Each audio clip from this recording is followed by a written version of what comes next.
Hello everyone, in this video I'm going to show you how to allow app requests to track your activities. So if you want to allow or want to give access to some app to track or to request for tracking your activities within the app, here is a quick guide on how to fix that or how to do that.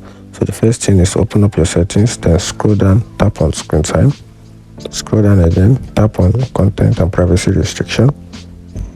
Scroll a little bit downward, then tap on apps to request to track. Tap on it. You can see currently the option for apps to request to track is disallow. So just tap on allow changes.